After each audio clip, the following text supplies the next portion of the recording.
playing a level kind of late in the game here, and it's a hard one. So I may not be able to talk cohesively super great while I'm fending off all these monsters.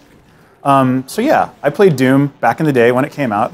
I was a teenager, let's say, when it came out, and I experienced it very much as an adolescent, I guess. You know, back in the day, Doom was dark and violent and scary and technologically hyper advanced. This level is by John Romero. It's in episode 4 of the Ultimate Doom. It's a level called Perfect Hatred, and it's super hard, which sort of echoes some of his design sensibilities. I'm playing it with a build of Doom, a modern build of Doom that runs on modern systems called Chocolate Doom. But it still looks all retro and chunky because this particular build of the game is very focused on authenticity. It's kind of the hipster one-speed bike of Doom nostalgics, as opposed to the more modern versions that you can play with all kinds of fancy texture effects and lighting and all that kind of stuff.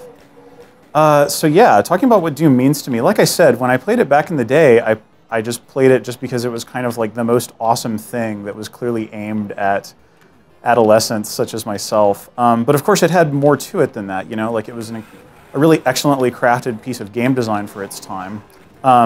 And as I grew as a game designer, I kind of came to understand some of those deeper lessons into my 20s, you know, when I was working on games like BioShock and stuff. And yeah, I kind of realized that there were qualities of this game's design that were both very educational as far as just like, you know, learning how level design can be communicative and interesting, and also aspects that have not really been replicated since. You know, game design, and particularly first-person shooter game design, went in a different direction after Doom, like in the late 90s with Half-Life. Doom also had pretty incredible atmosphere, you know, like you would look down a dark hallway and it would get darker as you looked down it. And I mean, 3D games were a novelty in 1993, much less 3D games that had this kind of sense of lighting and atmosphere and outdoor areas that it was all sort of big and bewildering and you had a lot more intricate relationship with space than you did in most other games of that era. That atmosphere kind of seeps into your brain when you spend as much time with a game as I have with this. And you know, this game also has a really vibrant user community. You know, people have been making Doom mods pretty much this entire time, ever since it was released.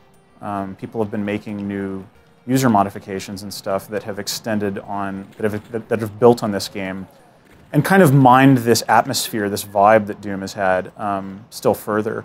And I think a game takes on a really interesting kind of complexity that any single developer probably couldn't pack into it, just working on it themselves.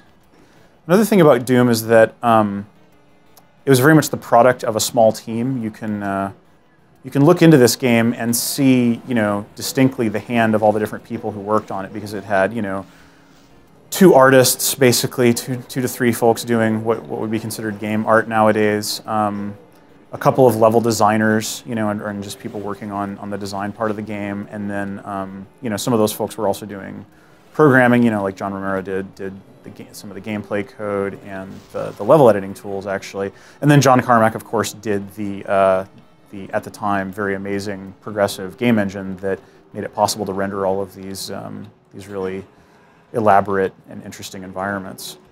I feel like, you know, over the years, like playing John Romero's work, you know, he was kind of the what on a modern game would be credited as the lead level designer for this game, and his mark is felt really strongly on the levels for the shareware episode of the game, episode 1. You know, the fact that you can communicate that you can feel that when you play enough of the level designer's stuff, you know, that's also a really wonderful treasure, because nowadays, you know, levels are like the level that I worked on BioShock.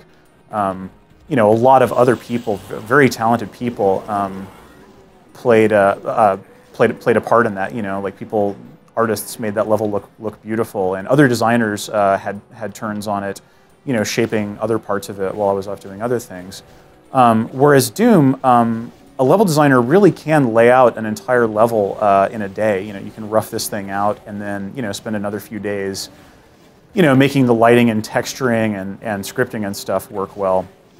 And so when you have just one person one person's creative intent represented so dramatically in a given level, something special kind of happens, you know, that I've been trying to get back to for a very long time in my career.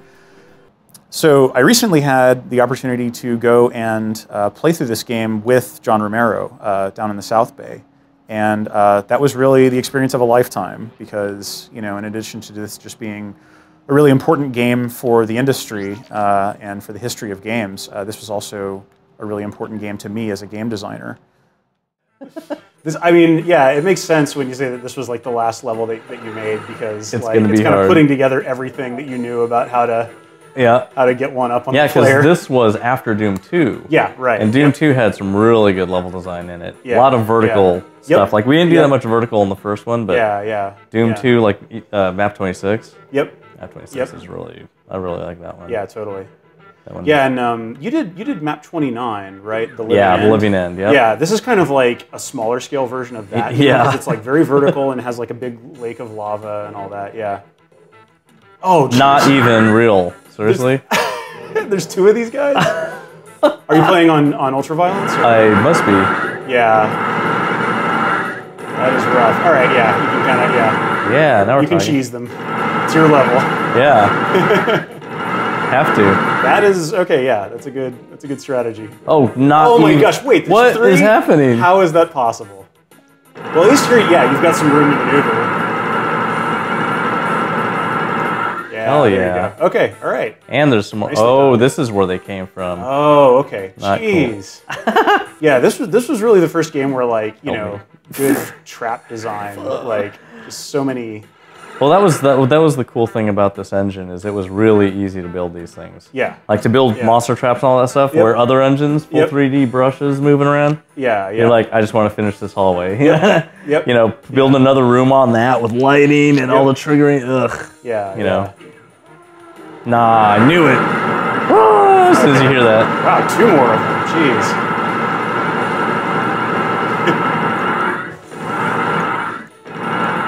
Yeah, the auto aiming was really nice too. Yeah. Okay, nothing here. Okay. Rockets. And the reward for that is the rocket launcher. Each step.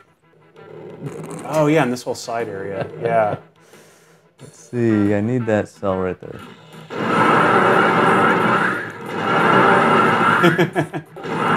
Yeah, this is another like really good set piece type thing, you know, where it's like, okay, now you're in this mix-up space where it's kind of dark and cramped and there's a cacodemon coming at you. This space is actually like more manageable, you know, even though it's like I did this really quickly too. This was probably the fastest piece of it because I'm like, I just need to get in here, go around to let the player go around a few things, and then get out. And then I was just like, cracks in the lava with the glowing lights. That's going to be what this little area is about. Yep, I knew it. Okay, yeah, and he's just guarding the key. My head. Oh yeah. But you tell, that means he's gonna be waiting for you. Bad news. That's rare, and we made it able to happen. Right. It would have been really funny to have the teleporter in front that you had to get around and have those guys flying into it towards you. Right. Oh yeah. Yep. I never did that before, but that would have been hilarious. Okay, now I'm gonna get shredded. Oh, there he is. If you'd gotten really lucky, you could have telefragged him. I really like that about that was like a physics rule that I decided to keep in the Quake universe. Yep. And that's the only way to finish off the bad guy at the end. Yep, that's right. Yeah. How do you kill an old one when they're ultimately powerful? You use physics against them, right? Yeah. Bad. Oh god. Go! I'm at 9 health. You're still in it. That's a bad place to go. Nice. Now I'm dead. So I have the blue key, so I gotta go this way. Nice. Okay, yeah, now you can get up here. And there's a bunch of health. Hell yeah. All right. Good pacing. Yeah. You don't feel like you might as well not. Oh my gosh, there's the cyber demon. I forgot that this thing had a cyber demon. And the cacodemons. Yeah. Yeah, and there's not even like... Oh, do you have to fight him? Can you just like get past him in the next room? Okay, yeah, there you go. Good infighting. Good. One's up. Yeah. Just a little. Ah! Ah, that was so close. Nice. And no save games. No, almost got to the end. Man. Yep. So you want to go to 1-1? Yeah, let's go to 1-1. Right. Yeah. Oh, yeah. There we go. Okay. All right.